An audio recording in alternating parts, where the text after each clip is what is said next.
Yo, dude. Hey, how's it going, man? Pretty good. How you doing? Doing pretty good. We were sick for a while, and then we got busy with opening up our business that we're starting right now, and now I have a little free time, so we're getting coaching. Oh, shit. What do you do? I do freelance software development, like website design, user experience design, things like that. I'm learning app development and stuff like that right now. Nice, man. That's sick. I hope it all goes well. That's pretty cool. Yeah, definitely fun stuff. I enjoy it. Yeah, that's actually even better. You got to do what you love, man. That's following your passion. Yeah, that's the goal. Hopefully by the end of this year, I'll be able to leave my mechanic job and just work for myself. That would be ideal. Yeah, that's pretty awesome, dude. But speaking about StarCraft, where are you at? Give me the lowdown. What league you in, and what are you looking to focus on? So we're Diamond 1. I am currently at 4328 MMR, so I'm getting pretty close to Masters. This particular season, since the start of the season, I've been struggling a lot with Terran, which has been pretty backwards, because in the past I've had a lot of issues with Protoss, but I'm just not struggling against them that much anymore. Yeah. Terran players are doing things like BCs, very particular timing attacks, and I'm having a little bit of a struggle getting scouting information now that everybody opens Viking and snipes all your Overlords. Yeah. So it's like very difficult for me to figure out what's going on, and I feel like that's the biggest hindrance. Sure. What kind of a build do you like to open with? Like, what's your style? Normally I like to play Langbane Hydra versus Bio versus Mech.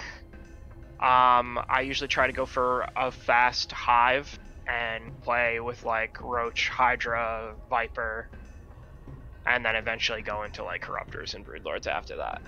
Okay. And when you're dying to Terrans, are you mostly dying to like you said, like just timings? You're just having a problem scouting, and you're maybe getting killed by like a Marine tank timing, or like a battlecruiser rush or things like that. Yeah, those are generally the things that I die to. Okay. However, there are games, like one of the games that I have in my replay folder for us to go over is actually a really long game, and both of us were mining out, each like half of the map was split. I had half of it and he had half of it, and it was basically like air army versus air army, and he had tons of battle cruisers, and I don't even know what to do it against it, honestly. Yeah, we can, there are certain things you can definitely do to beat like a BC army, and we can talk about it more. I would say just get a replay up, whatever one you want to go into, and we can go into it right away and then start talking about it. But just kind of hearing what you said so far, I would say something that would probably help you is if you opened up with a build that made a decent amount of queens early, and then also you open up with maybe like Overlord speed after Zergling speed. If you're having these scouting problems that you don't know what to deal with, you don't know what's coming. There's little things we can talk about as well that here, I'll add you. There's little things we can talk about as well that, you know, like scouting tendencies, or like what you see, it kind of can tell you something that a Terran's probably going to do, and it can give you an idea of what's actually going to happen due to like timings of when they take things. Like an example of that would be let's say you have a Terran who opens up with a reactor on a barracks, but the reactor on the barracks, the reactor itself is almost done when the factory starts. This is probably going to be like a bio opening, like a heavy Marine opening, because that is a really fast reactor and it's a delayed factory, which means there might even be a second barracks, which is why the factory is delayed. And also might mean there's only one gas. But if you have, like, let's say a Terran opening where, let's say you see a reactor in a factory, but now the reactor is almost done and the factory is also almost done, that's more of like a 1-1-1. And that's something that you can see with your first Overlord right away as you poke in and out of their base just for a quick second, and it can tell you so much about their opening, about what's going to happen and what you have to expect for the next like 3 minutes. Gotcha. Yeah, that's definitely a good point. I actually didn't think about that, but you're right. Alright, I think I have you now. Yeah, I do. Just go ahead and invite me, and then when you invite me to the replay, just make me the host, and then we'll start it up. Yep, absolutely. Just a second.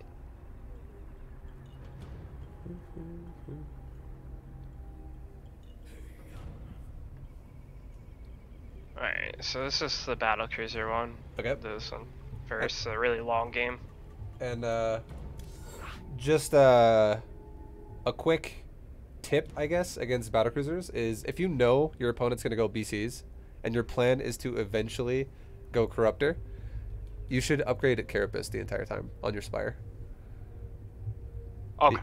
Because Carapace, it's almost kind of like how BC, like how if you ever watched my Zerg vs Protoss stuff before against carriers, no one really goes carriers now anymore, so because it got nerfed. But before, I would always be like, Carapace is so good against carriers because carriers are units that attack really fast, and they have kind of low damage. So if you have armor, it really fucks them over.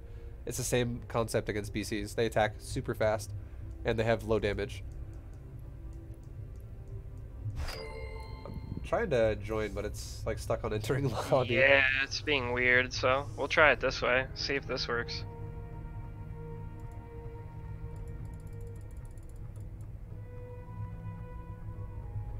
Huh.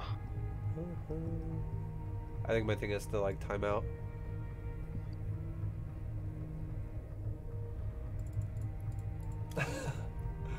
No! BattleNet! Why you do this? So how, just, I know we're not going to really talk about it too much today, but just out of curiosity, how's your other matchups doing? Your ZvZ, ZvP? My ZvZ, I'd say that's about average for me right now. I have 40%, but I haven't played that many ZvZ. Yeah. So that's not really like too big of an indicator of what my win-to-loss ratio is going to be going into the season since I haven't played that many. Okay. Versus Protoss, I have like an 83%. So I'm just absolutely destroying them. Nice, man. That's right good. now. Yeah. So I feel like there's a lot of Protoss too right now. There's not really, like you said, dude, you don't really play a lot of Zergs. I feel the same way. I don't really play Zerg vs Zerg very often right now. All right, I relogged, and now I'm good to go again. I'll just wait for you to invite me. We might have. yeah, let's try this again. Maybe you invited me at the same time as I tried to join myself, and it bugged out. Maybe, yeah. Let's see. There we go. Worked that time. Then I'll give you host. All right, let's do it. Oh, you gotta give me the. Oh, there you go. Never mind. I guess it was just like laggy. It said it said I have host, but like you still had host in the lobby. Both, so I was like, what yeah. I did both. I promoted you to party leader and to the lobby host. All right. Oh man, you're fighting Brazzers. Oh god. Yeah, I know. All right, I'm gonna watch it from your perspective, so I see your scouting habits and stuff like that. Okay. First of all, straight up right now, already, I would say this is a bit of a mistake, which is good because it's something we can talk about and like work on and understand things as though what's going wrong. Your Overlord right now is going to your natural first, and then it's gonna skirt around this, like it's gonna just do a 90-degree turn and go to your opponent's outside your opponent's natural ramp. This Overlord instead should be immediately sent to here. Can I ping? What the hell is going on? I can't ping. Okay, I don't know what's going on with that, but like basically to the ramp between the natural and the main is where your Overlord should be going immediately right now, because every second counts super hard right away. Your second Overlord will easily be able to go to where your first Overlord is going right now. It'll be able to go to your natural, and you would see a bunker timing or anything like that, or a cannon rush. 100% you would still see it before it happens.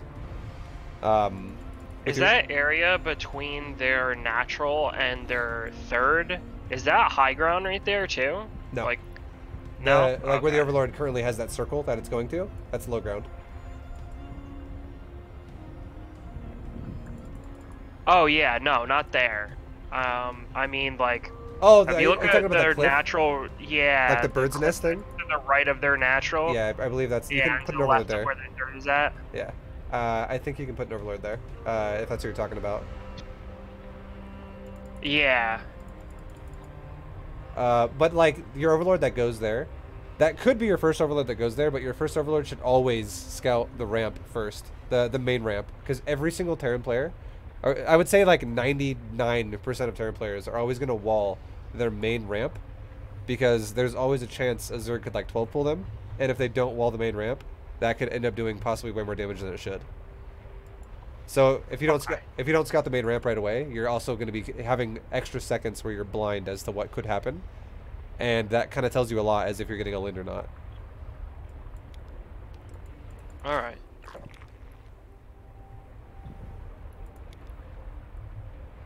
All right. So your second Overlord, the place your second Overlord should go is kind of like, I would say, right there where it is okay. I would, if I were you, I would move it a little bit to the right though, and this is the reason why. So, if your Overlord where it is right now, it's still going to see the front of the ramp. It's nice. It sees everything. But if your Overlord was maybe like 5 range to the right, which is like if you look at your Overlord in the hatchery and you go between directly in between that, if that's where the Overlord actually was, that'd be perfect, because you could see the edge of the mineral line, and you could see if he was building a bunker in your mineral line if you somehow weren't paying attention and didn't catch an SCV going back there. So you don't have to worry about people doing this weird shit where it's like one Reaper comes over to one bunker and it sits in the mineral line and you can't saturate it now. That does happen sometimes. Same thing with the cannon rush. You could see it if he was cannoning behind the mineral line. Okay. But it's still close enough to the ramp, to the front of it at that point, to see if he comes up international straight up, just up the ramp. So you can see if he's going to scout you or do whatever, if he's going to build in the front of your base. It's just proper, like, overall well-rounded vision, and there's no blind spots. But yeah, it's... Where it is right now is okay. You can at least still see that he's sending an SCV in your base, and you see what's going on. It is moving away a little too early, though, I would say. Because now, if let's just say, hypothetically, he was going to bunker proxy you. Let's just pretend, okay? Where you see your drone right now? If you were to go, like, southwest of that, like, a little bit down to the left where those kind of, like, those bushes are, or something like that. If he has, like, 3 barracks there right now, your first Overlord is delayed on scouting his base, so you don't know that, and your second Overlord is now moving out of position, so you don't know that. And if you, as soon as he finishes these barracks, if you were to start bunkering the front of your ramp or something like that, you might be blind to it for a little bit. So it's I would say the scouting is the pathing of how things are kind of going is a little scary. A new queen has emerged.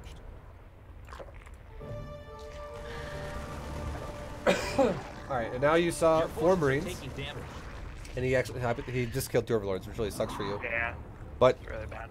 If I were to ask you right now, really fast, what do you think's happening? What would you say?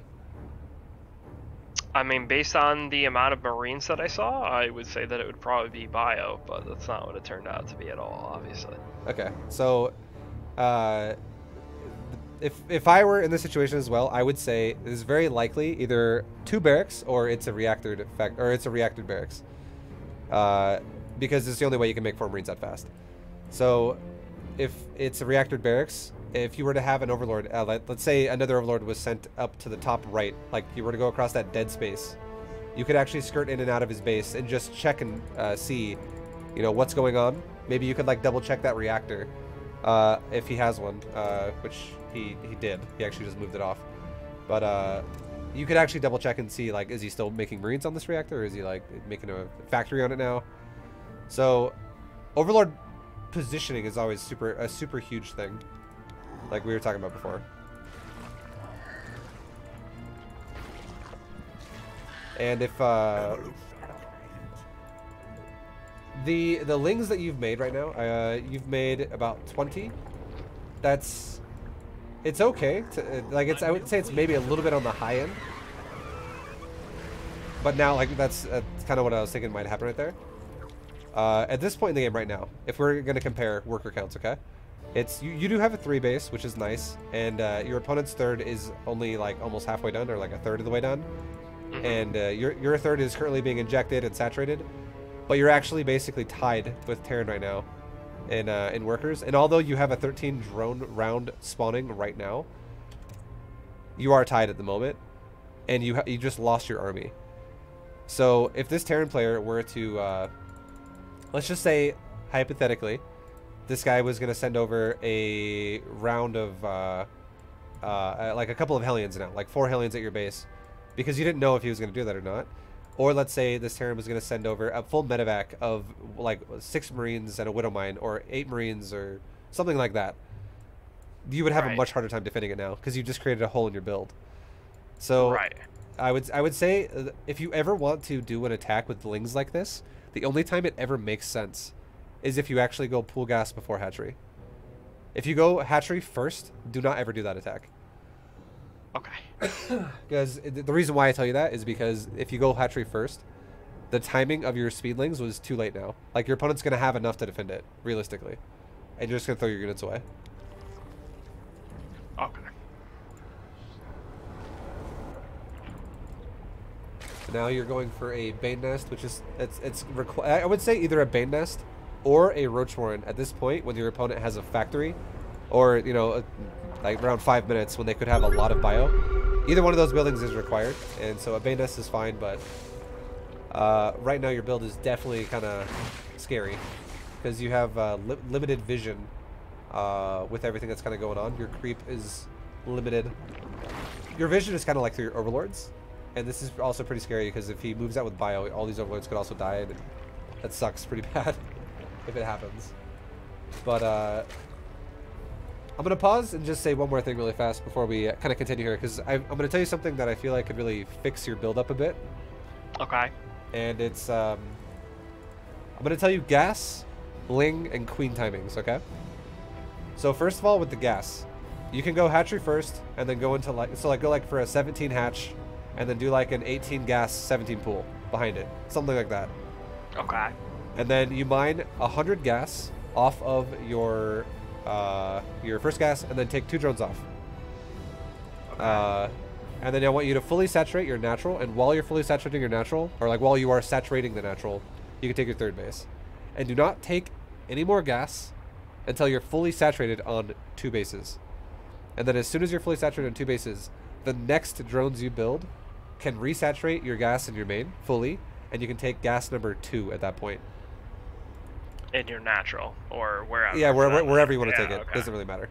And then now you're going to be also starting to saturate your third base.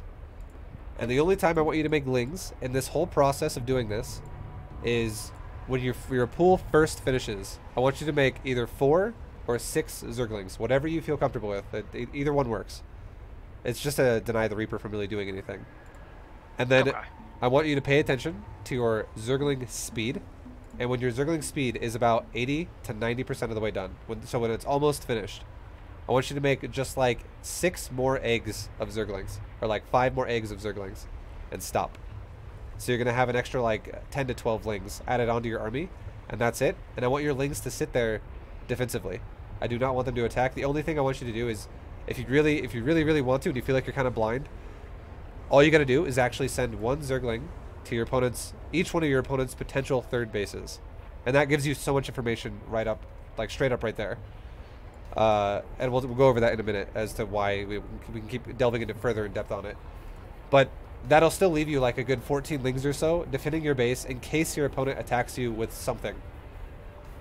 And then meanwhile, the entire time while you're droning up and all that shit, I want you to make queens non-stop out of, like, let's say your natural hatchery. Like, just try to do it where it's like 1 by 1 by 1, constantly coming out. And what you can do is every extra queen you get that is not injecting is going to now drop a creep tumor. And the goal of your creep tumors is your first 2 tumors should connect your bases. So your first tumor could be like between your natural to go to your third, and your second tumor could be on the ramp between your natural and your main, or something like that. So if he does attack you with anything air related, your queens can easily bounce between bases and not have this like really slow mobility. And same with your army. Your lings are even faster too at that point. And then you can just expand it from there. And if you do that opener we just said right there, plus fix your Overlord pathing the way we talked about a second ago, you're gonna have such cleaner games already. You're gonna have so much more information and such more control of your base. And a better economy too, because you're not gonna waste your units. Gotcha. Because the biggest thing about attacking with your lings too is you're going for a macro build, so you want the game to go longer. And if you do attacks like the one you did, all it does is it slows down your own macro build, which means you're actually weaker the longer the game goes now, because now you have to waste time rebuilding lings and you know, spending your larva on things you don't want to spend it on yet. Right. Yeah. Instead of drones, you're spending it on like. Yeah, I get what you're saying. Yeah, exactly. Ideally, you want to hit that max saturation point as fast as possible, so you can just go slam out units nonstop after that, because you can make them at a faster rate the more money you have.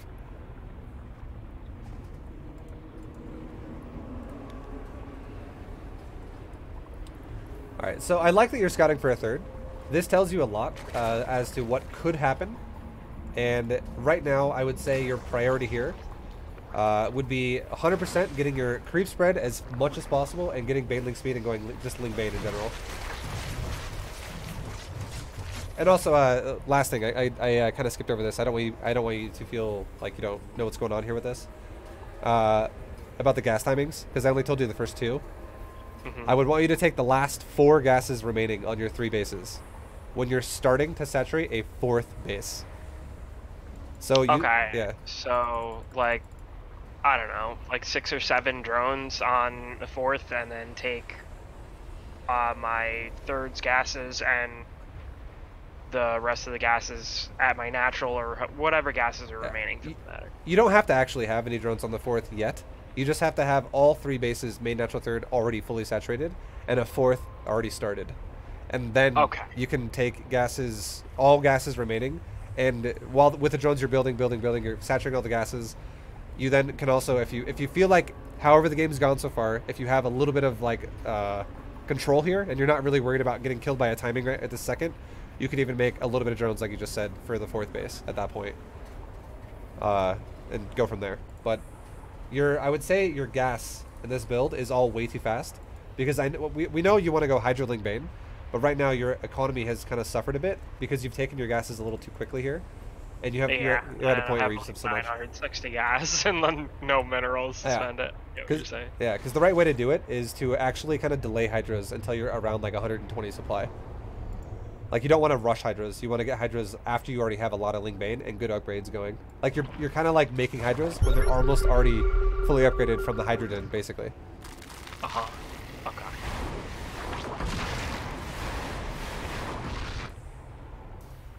And with how this game's gone, I would say the best logical position for you to be in here would be to make sure he doesn't take a 3rd.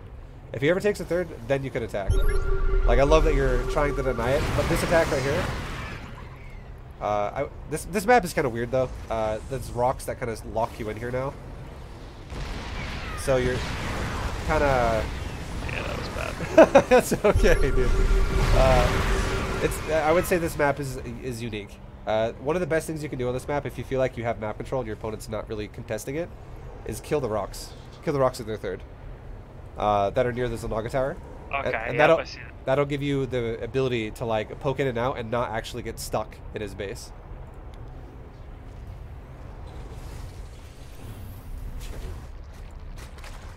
And now another thing too we can talk about here is, as soon as you see your opponent is going for, okay, not really, I said that kind of wrong. As soon as you are at that layer stage where you're starting to really go into, you're finishing up the drone count, you're starting to get ready to go into hydras, maybe you've already built the hydrogen, it's totally fine. Make an overseer and just fly it into their main base. Try to do this every single game. And what'll happen is if you see multiple factories or multiple barracks, it's really easy to read Terran. You can see if it's bio or mech. And if it's bio, obviously you could go Ling Bane Hydra like this and it will totally work just fine. If it's mech, I would recommend adding in a faster hive and a faster spire. You can even add in a Roach Warren if you want and do, like you said, you could go Roach Hydra Viper. You could play like that if you like. But if you go for a faster spire against someone who goes mech, it completely gives you a counter, like a hard counter to the kind of mech player that goes for like these Hellion tank timings.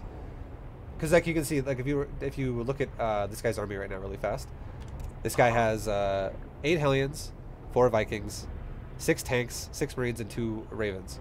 Let's just pretend that this army just goes, you know what, fuck it, let's attack. He just walks across the map right now. You have a very scary chance to die with your ground army, I would say. But if you had a spire and he played like that, you could see him coming. Let's say if he's on your creep, or you see him with a Zanaga Tower or something like that, and he comes to that kind of army, and you have the ability to make mutas, and now you just crank out 14 mutas all at once. Because you've been greedy, you have a good economy, and you can afford to do that.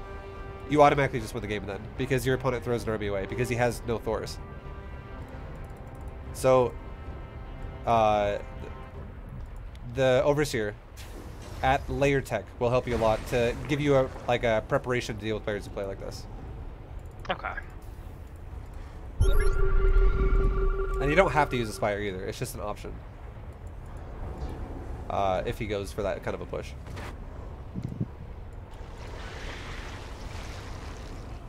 I like your creep mid-game. If you do what we talked about as well with the creep early game, your creep would be so good, man. You're able to spread creep at a decent rate once you actually start focusing on it. You just kind of neglect it a little too much early game. Because this is actually pretty good now. Your creep starts looking a lot better.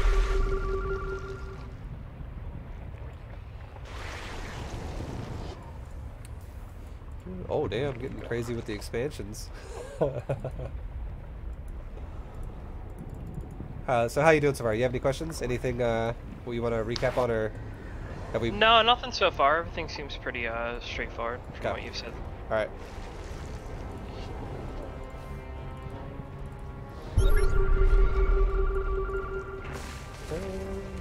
So now at this point, you're kind of getting in the situation where you're having a mid-game army on in-game supply, and what that kind of means is your army is Ling, Bane, Hydra, which is it's not bad against Bio. You can overwhelm Bio with it pretty well if you have a good engagement, but against Mech, if the tanks are sieged and stuff like that, this army does not perform nearly as well, and you're kind of getting in this state where you and your opponent are both going to be maxed. And I do like that you're starting to transition into Corruptor, but and you have a Greater Spire, but you're already maxed. So what I would say would be a good idea here for you would be to try your best to throw away some of your supply, but not all of your supply at once. Like if you were to attack with this entire army all at once and lose all of it instantaneously, and your opponent then goes, oh well, army's dead, I'll push across the map, you open yourself up to die. So slowly trading would be the goal here for you, I would say. Like sending in like 20 supply at a time and keeping him busy. Because if you actually made Broodlords, you would crush this guy's army if you had the ability to do that.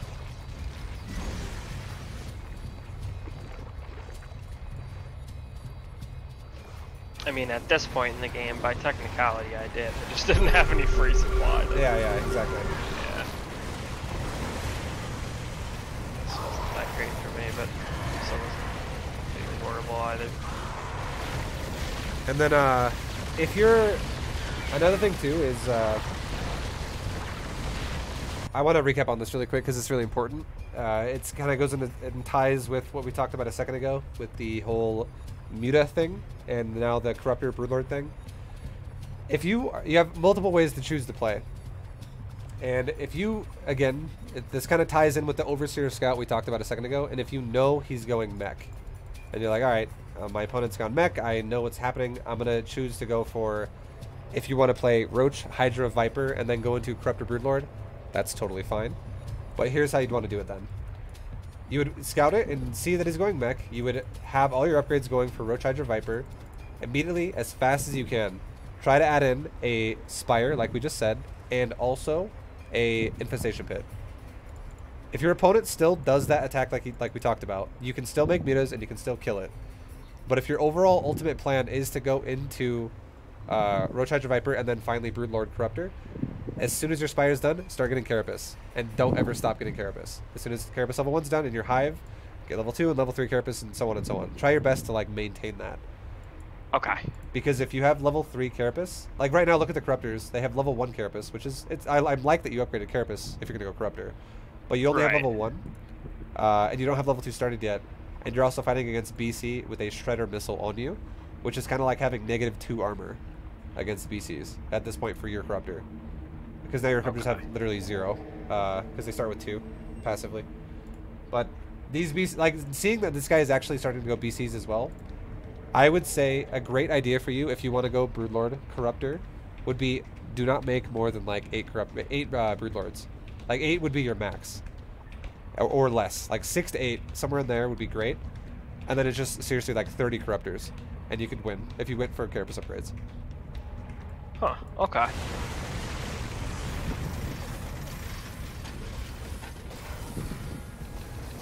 Because the reason why that would be good is because 30 corruptors with carapace can tank really well against PCs. Because if you mouse over their air attack, it hits really fucking fast, but it has really low damage.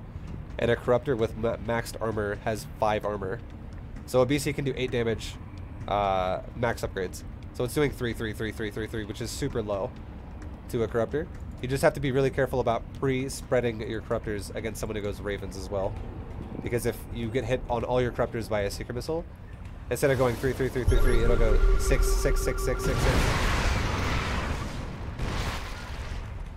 Which is a bit higher. That adds up pretty fast.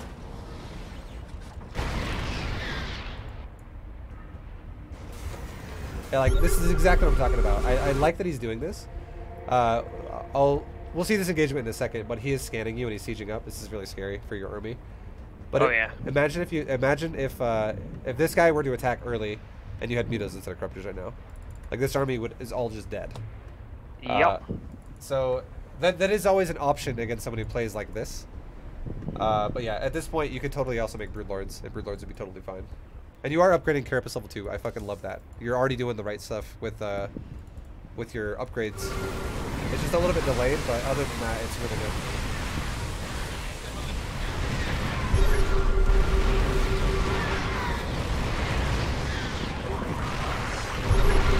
It was fancy. I gotta respect the neural. You got a lot of neurals off there. But you just didn't have enough to actually kill the army because they're so clumped up you can't have them kill each other. But right now, the perfect thing to do, I love that you're making corruptors, but I don't like that you're making lings. I would say right now, 100%, the current corruptors you have should become, like we said before, like 8 broodlords, and then just all corruptor. And you could just focus on killing his bases at this point. These lings aren't really going to accomplish too much for you, though.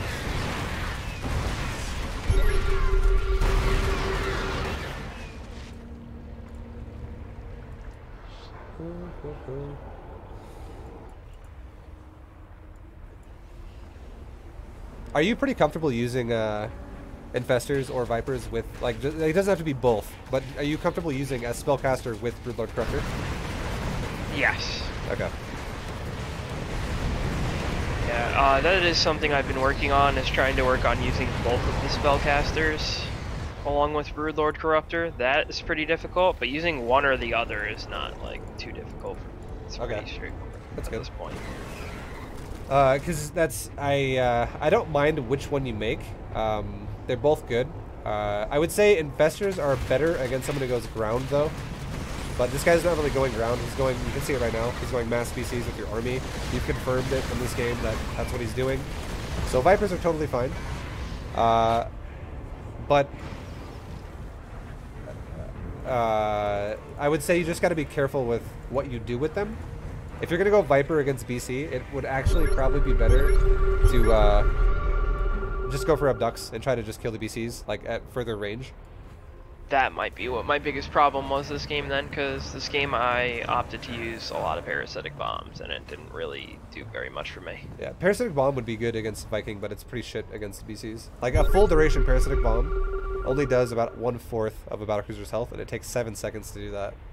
So you'd have to have a fight that lasts for about 28 seconds for that to actually work. In order for it to be effective. Yeah. And they have warp drive. Exactly. And they can just get away from it. Yep. Yeah. Alright, I'm going to pause it really fast. I do think scouting is your biggest weakness. And we already talked about early game scouting and stuff like that. But here's an idea you can have, or a tip for you for late game. In your corruptor group, you do have Overseer in it. I don't know where I think it might be, like, further back somewhere. But either way, what you should do is you should just add, like, seriously, like 5 Overseers into your corruptor group. And what you do with them is you just, as soon as you think to yourself, I'm getting ready to attack, do not ever attack into fog. Don't ever do that. always drop like 10 fucking changelings or something like that. Oh, your overseers are actually in the bottom. They're in the Ling group actually. I see. But either way, just add overseers into your corruptor, and just drop like 10 changelings and just scatter them. Send them everywhere, especially where you're gonna attack from. And if you see his army before you engage, you have a lot more of a window of time for yourself to be like, all right, I'm gonna attack him in probably the next 10 seconds. I'm gonna just split my corruptors up a little bit, like a little bit go up here, a little bit go down there, and now I'm gonna fight. And it will make it so much easier for you to avoid shit like one shredder missile hitting the majority of your corruptors like this, because you're not putting yourself in this like panic situation where it's like, oh shit, I gotta, like it's half fight's happening now. Oh my god, like he's right there, because you didn't actually see him until like literally 1 second before he starts securing you. Like you just collided with him in fog. Yeah. So yeah, if I had pre-split before I had attacked or whatever, that definitely would have been better. Yeah, for sure. And then also the other thing too is if you go up against somebody who goes BCs and you want Vipers as part of your army, you could do things like you could fly to the edge of where he might not be able to see you, like kind of like what's happening to you right now with how the shredder missiles are hitting you. It could be the complete opposite, and you could be hitting him with abducts. You could just be like, oh look, he's right there and he's just chilling. I'm just gonna fly to the edge and abduct like 3 fucking BCs and just snipe them down. Snipe them. Exactly, Yeah, and then you can just back up. If you're not ready to take that fight right at that point in time, you just got a great like a great pick off, and you can just chill and just wait for a second, maybe do it again, maybe abduct some more, or whatever you want to do really. But just always give yourself the ability to see where he is before you engage. Makes it so much easier to micro. And the other thing too is don't ever feel like you have to take the fight either with Corruptor. If you think that you have like, if you get like a really bad shredder missile on top of your army like that, you can run faster than a battlecruiser can. So you could back up and wait for it to the debuff to wear off. And the debuff will wear off faster than a Raven will generate energy to cast it again. So if you do this a few times, like he will run out of energy if you're not ready. And then you'll be able to engage or whatever without having to worry about missile. Exactly. Okay. So yeah, like ideally you wanna pick them apart as well. But if you fuck up and you're like, oh god, that was bad for me, just run away. It's better than just engaging and losing your whole army. Okay.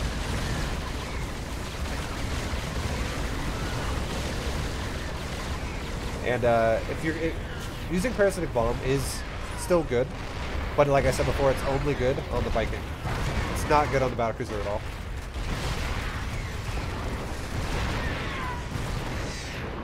I like your attempt at lingering buys to keep him busy though, because you are pretty much out of gas. So you're kind of like trying to fix your supply up a bit more by keeping him defensive. It is nice, but I would say the kind of the problem here for you is I think I'm gonna pause it really fast. I think so far this game, you've had a lot of good points and you've had some bad points, and I think one of the bad points is the engagement, like lack of scouting and engagement. We talked about that, but another one that will help you out a lot is when you identify if your opponent's going to go mech, it's also for ground purposes. It is not a good idea to go for Carapace against mech, and it's also not a good idea to go for ultras. And because this does add up a lot. Like if we were to add up the Ultros Cavern plus the Chitinous Splitting upgrade plus the level 1 Carapace plus the level 2 Carapace on ground, that's almost the equivalent of like 9 more Corruptors right there, or like 8 more Corruptors, which is a shitload of gas and supply that could be in your army as well. Like right now, for instance, if you were just to attack you, and it's also something you could have had earlier on to like make maybe like faster Broodlords with, or something else that's more effective. But yeah, like just keep that in mind. Like Carapace on air is amazing because it actually benefits a lot against air units that Terran can make. But Carapace on ground is actually pretty terrible against mech because it doesn't really do anything for you. Very little. It does very little for you, basically.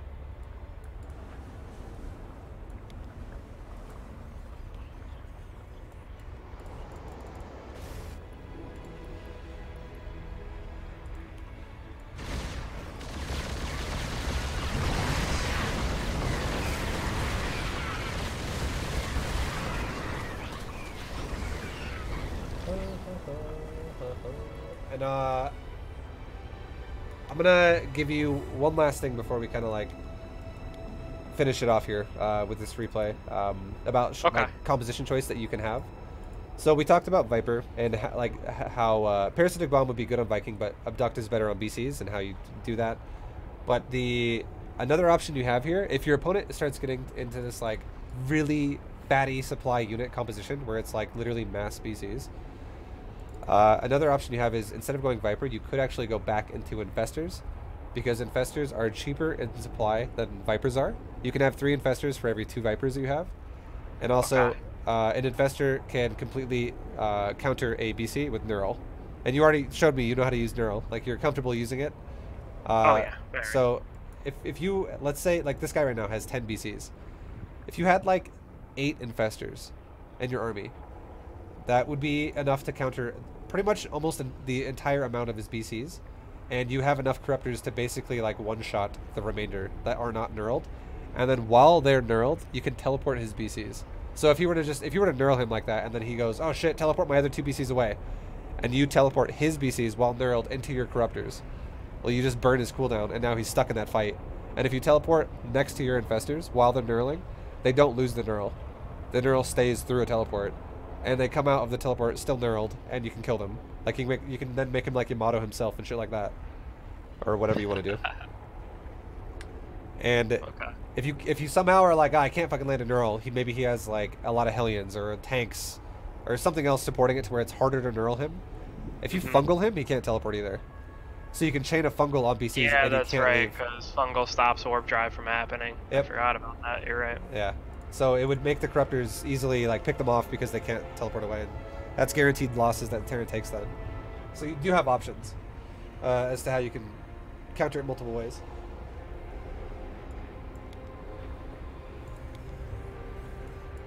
But yeah, I don't know. We'll kind of speed through the rest of this game. But I feel like the scouting and like the unit choice is definitely gonna help you out in the future. And I would say, I don't know how much we kind of touched on this, but there should be more of an emphasis as well for you when you first get a Greater Spire to then making Broodlords and pushing his bases, because you did have a few opportunities this game where you could have to win with that. Yeah, but I didn't trade out army, and yeah, that was huge. I delayed them for very long. Yep. If you would have done that, the reason why I'm just coming back to it is because a lot of the shit we've talked about wouldn't even have happened if you would have made Broodlords faster.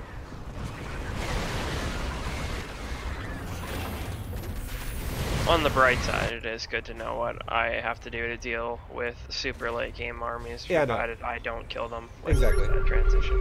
Yeah. But yeah, I feel like if you just have that creep game going up a little bit faster, and you know your scouting is a little bit more on point, you're gonna have so much more control in games like this. And then if your opponent is good and he gets to the point where yeah, like hold on, I'm stop talking for a second because a fight just happened. I feel like this is another example of just the feeling of forced engage, because it's gonna start right now. And just watch the Ravens really fast. Right now he's got 3 Ravens, all with enough energy to cast 1 secret missile each. And you spread out your Corruptors a bit, and he lands. He really only lands like 1 pack of your Corruptors, but it's still like, what is that, like 10 Corruptors right there, or like 9 Corruptors that got hit by that. At least, yeah. It's still a pretty decent amount that got hit. And also, if we look at your upgrades really fast, your Spire is almost done upgrading Carapace level 3. And this upgrade is actually massively important against a BC heavy army. So, this fight is obviously not going to go well for you because you're taking a upgrade disadvantage fight against a fast attacking unit. Plus, a little bit of your army is Shredder missiled. So it's obviously not going to go well. But, yeah, I don't know. I'm going to kind of reiterate myself. The best way to take it obviously would have been to abduct his army and pick it apart little by little rather than fighting it straight up like this.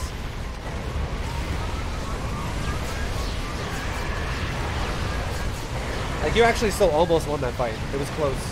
But it started to kind of like spiraling out of control. When he teleport microed a few. And when he brought the Thors in and all the turrets went up and stuff too, yeah. Yeah. But like that and fight... at this point, it was like, alright, I'm out of money, he has half of the map. It's like, at this point, I was like, I really don't have a chance to win at this point. You honestly, you still do. But you just gotta, you would just have to start doing what we talked about, like efficient trades, like abducting them. Because if you were to focus right now on, like if we look at your corruptor count right now, you have 29. Look at your Viper count, you have 6. That's a really healthy army. That's actually really good. And you have, 1, 2, 3, 4, you have 6 active gases right now, which is enough to easily make like 8 broodlords with. Like you can make probably 1 broodlord every minute, basically, or faster than that. Every like you can make 1 broodlord every like 20 seconds or 25 seconds with that. So if you were to just chill out, just wait, and make like 8 broodlords. Just let your broodlords initiate, and then have Vipers nearby them, and also have changelings up in front as well. So not only do your changelings or your changelings themselves can scout, but your broodlings can scout. So you're not just flying into a bunch of turrets and shit like that, and a bunch of Thors like with your corruptors. And if you got rid of the static D and you see, oh, here comes the battlecruisers, he's gonna try and Yamato my my broodlord. When you see that with your scouts forward, then the turrets should be dead by now as well because the broodlords have killed them. Then you shove forward with your Viper corruptor and you abduct and you pick them off. And then that's when you really take the fight. Like you initiate then. Because he's committing outside of static D and outside of his base. And yeah, the fights will be way more cost efficient for you. Gotcha.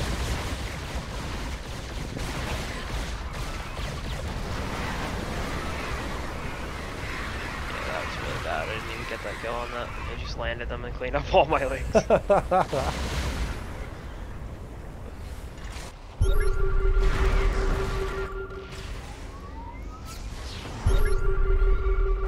Yeah, it's just like I feel like it's more of an impatient style that you're playing right now.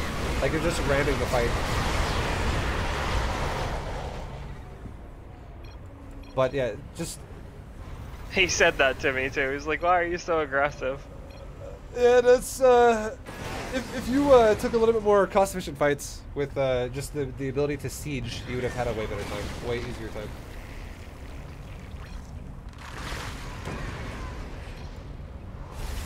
And it is favoring the Terran for real though, if you engage aggressively like that, because it, like you said, battlecruisers are pretty easy to micro. You just go, oh, that one's getting attacked, let's teleport it. Oh, that one's getting attacked, let's teleport it. Yeah, it's like they can make it last for forever. Yeah. It's so frustrating. So just practice the whole. If you like Viper, just practice abducting them and picking them off, and don't feel like you're forced to fight. Like if you have like let's say 8,000 minerals and like 6,000 gas, and you're maxed, you should actually feel like that feels amazing, because what that means is you're taking such good fights that like you're not having to re-spend your money over and over on rebuilding an army that just died and doing it again, doing it again. It'll make massive differences for you. Alright, I'm gonna make you leader again so you can host another replay. Alright. Let's see this game. And we might reiterate some stuff again that we just talked about the first game, because I do think your biggest weakness out of all, after watching that, is your scouting. Yeah, I mean, it was very clear to me that was the problem for this. It's just I didn't really have too much insight on how to improve upon that, but that's why we're getting coaching right now. Yeah, so. Man.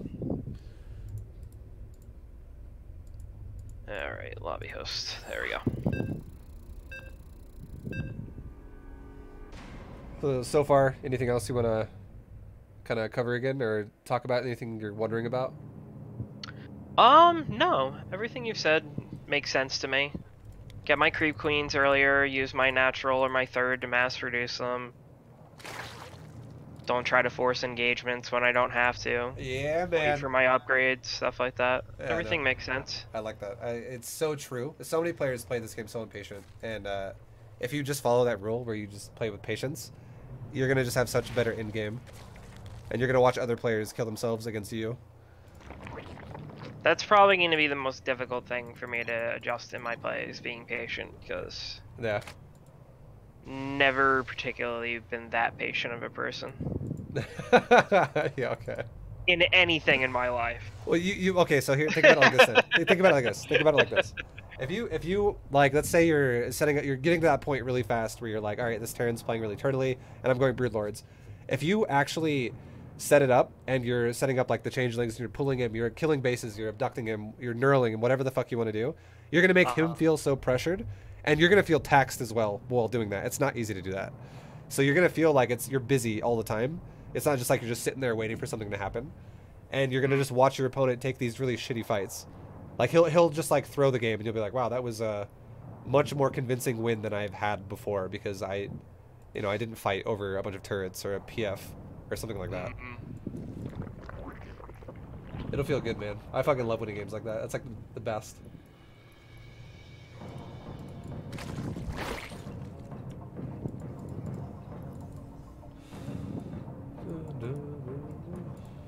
Trying to remember what happened to this game.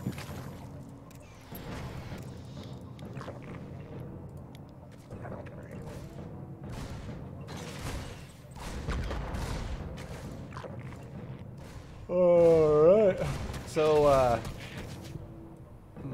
I'm gonna like I said before, I am gonna reiterate a little bit with your scouting in this game. Your first Overlord, I like that it's chilling where it is, but it definitely should have scouted up a little bit, and then to the top of the ramp, and then gone there afterwards. Yeah, because if the reason why it's so important to do it as well right away, which is also why I was kind of telling you why the first game when you scouted your natural first and then skirted over, why that was bad, is because if you actually went directly to his ramp, even if he makes a Marine after a Reaper, which is what most Terrans do, you can get shot by the Marine and still scout the factory and the reactor and all that shit, and then get to the cliff and still not die. Your Overlord will still stay alive. Okay. The only time your Overlord will ever die is if he skips a Reaper. And if he skips a Reaper and you see that, you can also skip Zerglings. You just have to keep in mind where, it's kind of risky telling you this, though, because you have to know the timing of when this will happen, because the Marine has to engage you really early. So the Marine would have to be shooting you, like, if you look at, like, the Terran's 4th base, that's, like, to the right of his 3rd, way out there. If the Marine's shooting you way the fuck out there, then you know, okay, yeah, he skipped his fucking Reaper, and he's going Marine first. But if the Marine starts shooting you, like, right as you, like, go into his natural, where you can see the command center at his natural, that's not Marine first. That's Reaper first, for sure. Gotcha. But seeing the reactor in the factory right now would be a huge tell as to know, like, okay, Hellions are coming, and I need to have an idea that that's going to happen. And maybe I have Ling's defensive in my natural, or maybe I make a Roach Warren. Whatever you really like to do against it, there's multiple ways that to might actually be what I died to this game, now that you mention it. I think I died to Hellion, like Banshee Harass or something like that, if I remember correctly. You actually have a second Overlord scouting it, which is great. You see a tech lab with a starport coming up next to it, and you see a reactor factory. Seeing this, how do you like to play against this? Like, what's your composition you would go for in this situation? Against Banshees, I mean, I like to have spores, preferably, against that. Yeah. And then, I like to go roaches, but sometimes I don't do that. I really need to just choose, like, a consistent thing that I do against this. So you like I feel like I've been most successful with roaches, probably. Yeah. Like when I respond with a Roach Warren and defend with spores and queens and then go from there. I think that's probably what I've had the most success with in the past. Yeah, I think it's easiest, honestly. I think you can go Lingbane, but Lingbane requires a lot more setup and a lot more like control of where they go. You have to like trap them, and it's harder to do that. And with roaches, you just literally aim move forward and you just shove them away. So I would say the timing of when you should take a Roach Warren should be when your natural is pretty much saturated and you have spent the majority of your larva. It'll be right after your first inject. Like this will be roughly around like 36 supply. 35, 36 supply. All your larva just got spent. Your inject is now currently only like 10% of the way done. Throw a Roach Warren down and you'll be totally fine. And then your Roach Warren will be finishing and able to make roaches around the time he has 4 to 6, like around the time he builds Hellions 5 and 6. So if he were to come across the map with 6 Hellions, you would have like 4 roaches there defensively. You'd be fine. And if he rushes your natural with like 4 Hellions, you would have Zergling speed and like 12 Zerglings or 14 Zerglings to catch him as he runs into like your natural, if he's that kind of a Terran.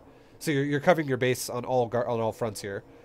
The only time you really need roaches is against mass Hellions. And once you get to like 6, that's when it starts getting scary for Zerglings, because Zerglings can easily get like picked apart by like 6 or more Hellions. I notice people that like to rush BCs usually have really high Hellion counts too. Yeah, it's because when I start seeing them get to like 8 or 10 Hellions, I'm like, BCs might be coming. Yeah, yeah, exactly right. It's your only real mineral dump with Terran. If you go for the BC build, you have nothing else to spin your gas on other than the BC, so you have a lot of minerals, which is where the Hellions come in. Yep. And then if you see a Terran player who goes for a starport, just to make it easier for yourself, at like 4:45, just make 3 spores, 1 per base. Like every game. 4:45. Yeah. Okay. And what'll happen is if your opponent goes for a Banshee, or if he goes BC, your spores will be done a little bit early before BCs happen. But if he goes Banshees... And you just build those blind every game, or...? You could, yeah. Because, to be honest, if you were saturating properly, you would have a 3rd base that's almost saturated by now. Your 3rd base, like your larva is a little bit underspent. You can see I have 8 larvae right now, and you also have an inject popping off as well in the next, like... Yeah, you can't read it, and but I have a lot like, of minerals right now, too. Yeah, it's in like 5 seconds you have like an inject popping off. You could have a fully saturated 3rd by like 5:20, mineral line wise. And if you take spores at like 4:45, you'll already have like 6 to 8 drones on your 3rd, and you'll have easily like 16 out of 16 on your other mineral lines. So you'll be totally fine on your workers. It won't really stunt your build.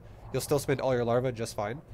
But if you let's say a Viking kills your Overlord, or a Marine does, or you just by chance were distracted by Hellions and he didn't scout his base again and see, oh, he's making Banshees. It keeps you safe from the possibility of Banshees, but then also keeps you safe from the possibility of anything else that he could do, air-wise. It helps you a lot. Okay.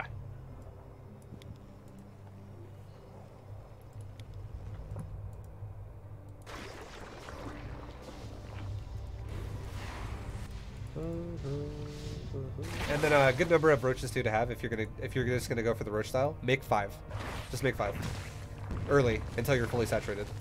And the only reason the only time you would ever want to make more is if you see something that is like a significant, oh, he's all-inning me. Like some Terrans go for these like mass Hellbat timings with like Marauder or some shit like that. If it's something like that, then yeah, sure, you should probably just start making more roaches. But that's why creep spread's so important, because creep will tell you that. The better your creep is, the easier it is to react to all-ins like that, because you can see it, even if you don't scout it properly, you can still see it coming faster than you normally would because your creep is good. And you can still react by making roaches, because a roach doesn't have an insanely long build time.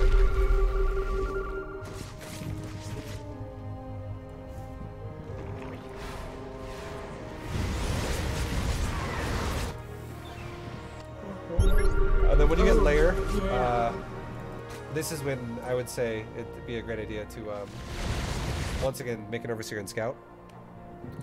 And just imagine right now, just throwing this out there, just imagine right now if you had the 445 spores, so now you have 1 spore per mineral line, it would have helped you against the Liberator. You could have moved it around and dealt with the Liberator with the Queen. And then also, with this BC teleporting into your 3rd, you'd have a spore there that would be initially smacking the BC, and a spore would tank for a long time against the BC. And then if you did the Queen thing we talked about, which you pretty much did this game, you actually have a lot of Queens. You have 6, that's good.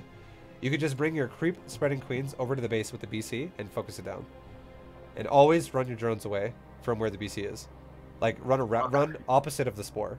Don't ever expect the BC to kill the spore, because if you do, and he focus fires your drones will die in like 0.5 of a second every time he focuses one of them. Yeah, it's really good against drones. Yeah, man. So that'll help you a lot. It'll just clean up your early game a lot more. Yeah. And the reason why I say getting an overseer still, even though you see a BC, why that's still super important. I'm gonna pause one more time again. The reason why that's super important is because when you scout his base, you want to have an idea as to what his follow-up is.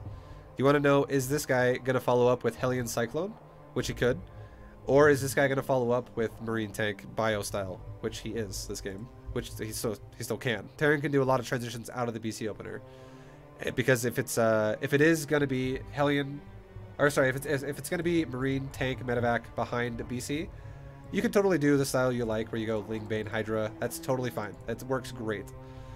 It would work great against it, especially if your creep spread's also really good, because you're gonna have some amazing fucking trades on creep against that. And then the other one is, if he goes for mech behind this, if he were to go for like Hellion Cyclone behind BC, you'd want to get Roach speed, Bane speed, and go Ling, Bane, Roach instead of Ling, Bane, Hydra, and then you want to get Infestors. 100%, it's so important to do that. And you'd also want to get a Spire, because if he goes for mech instead of bio, he's most likely going to keep building air units. He's either going to keep building BCs, or he's going to switch into something that's like Banshee or Liberator heavy, which is super fucking scary for you if you don't have Aspire yourself. And then he's also, if he's going Hellion Cyclone and you don't have anything to snare him, which is what Fungal's good for, it not only does damage, but it also slows his army down to let the banelings engage. You're just going to get kited all day if you don't have that. He's just going to engage, run away, and you're just going to get picked apart. So the Overseer will help you a lot at telling you what's going to happen in the mid game, basically. Okay. So yeah, just always make that a part of your build. That'll help you so much. Yeah, these planetaries just aren't dying, dude. Yeah, man, they're so good. Incredible. Oh man. Planetaries are scary. Yeah, they are. Best Terran unit by far. Yeah, 26 skills, dude. Oh, God.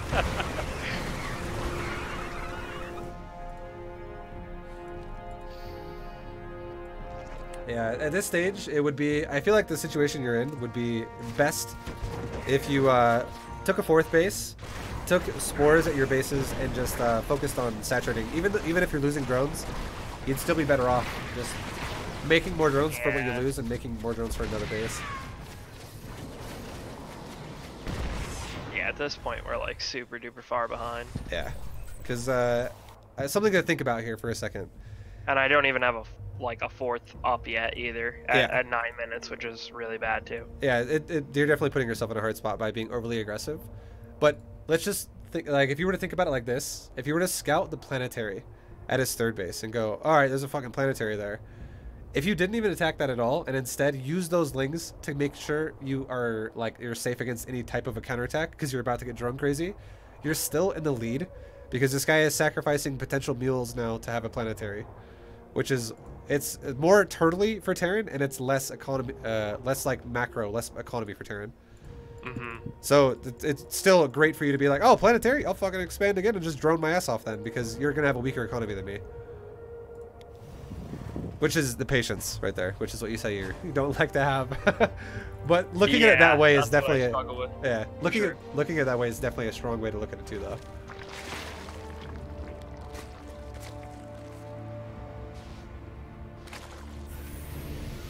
And with your spores too, for placement against BCs, always have one spore in the middle of your mineral line, because BCs like to skirt around the sides of your mineral line all the time, and it gives your drones the shortest amount of distance possible to avoid getting hit by the BC while the spore still does damage.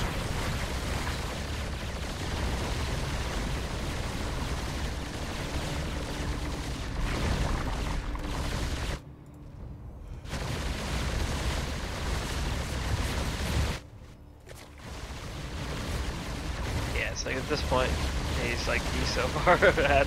I'm just like, what am I supposed to do? What the fuck, man? And he's just like, Diamond 1, and I'm just like, huh? I'm like, what?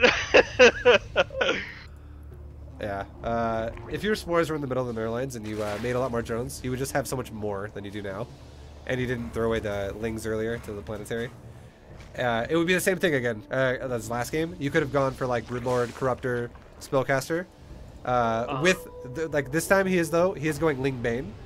Your Ling Bane could also have controlled the map for future bases. So if he's got a planetary, you can let him have it for now, and you can just focus on economy. And you could just set it as like potential forts and stuff like that, where he's gonna expand and deny those for as long as you can with your forces. And exactly, and then you just make sure that that's how you make sure you keep an economy lead over him, And if he ever gets aggressive and goes, "All right, fuck it, I'm gonna attack you instead," fight him on creep. That's an even better fight for you because now creep, you have the mobility advantage of creep against a marine tank with banelings, which is amazing. And then if the Terran never attacks you, okay, if he's like, "Oh, I'm just never gonna attack, I'm gonna sit back all game. I'm gonna eventually take my I'll force a fight at my 4th base. You can try to fight it. If you don't kill me there and I secure it, then that's when you go, all right, well, I have a good economy. I should have a lot of bank here. I can now, instead of remaxing into another Lingbane Hydra army, I can remax into Lingbane Broodlord Corruptor. And then I can fight him again. But now, if you fight him with Broodlords next time, you're going to crush so hard. If he's still going just Marine Tank, Battlecruiser. Yeah, that's especially, like, tanks get destroyed by that for sure. Yep. And then they try to, like, chase you with the Marines, and the tank splashes, kill their Marines. Yeah, it's like extra banelings for you. Yeah. And yeah, man, I feel like that, just those kinds of things will just help you out so much. It'll clean up your game a lot more. He just keeps typing Diamond 1. I'm like, okay. Sorry. You know, the most satisfying thing will be if let's say you play this guy again in like a week and you just fucking crush him. And then you can just say his league, or whatever league he is. I'm like, are you a native English speaker? And he's like, you asked about my league. I'm like, oh my god, alright. I'm like, I'm talking to a brick wall right now, never mind. Yeah, that's how it goes. That's why it's hard to talk to people in fucking StarCraft, dude. Everyone's just like so fixated on their game. Once you like try to ask someone something, they're just like, nope,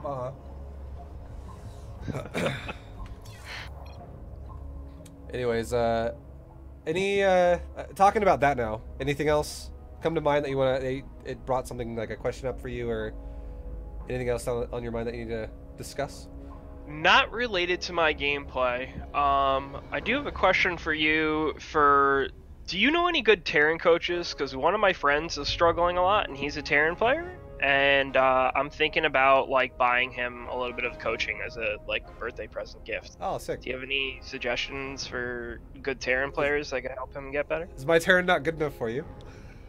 I'm not saying your Terran's not good enough. I'm just saying that. No, don't buy my Terran coaching. It's a ripoff. No, I don't know. I'd say maybe if I had to guess, I'd say maybe Pig. Pig, he's been coaching random for a long time. And his Terran, I've played against his Terran. His Terran's legit really good. And I think Pig also studied like Korean builds, and he like made them his own. So he'd be a good recommendation, I'd say, for a Terran coach. Other than Pig, I don't know, man. I don't know what other streamers really offer coaching, like on a regular basis. But right. I don't know. Maybe like I would say just I would fixate on like a streamer. For like Terran streamers, and right now the only one streaming is Jason. I don't know if he offers coaching or not, but he's also a pretty good Terran. But just out of recommendation, I would say Pig, because he's had so many hours of coaching, so he knows what he's like. He knows how to make a coaching lesson flow really well. And yeah, come to think of it, actually, I think one of my other Terran friends got coaching from Pig. My teammate and friend V Triple, I think, got coaching from Pig at one point. I'd have to ask him about that and what he thought. Okay. Yeah, actually, people in my chat are saying the Muslim. The Muslim would be great too, and maybe the BCQD. Muslim, actually, yeah. I didn't even think about him. Yeah, those guys stream at like different hours than me, so they're not really on the top of my mind either, because they're like way earlier in the day with European time zone. But yeah, man, the Muslim would be great too. The Muslim's very intelligent with StarCraft as well, and he's also a really chill guy. So yeah. He knows what he's talking about. Alrighty, so yeah, I think that's it. Appreciate your time, dude. I appreciate you, man.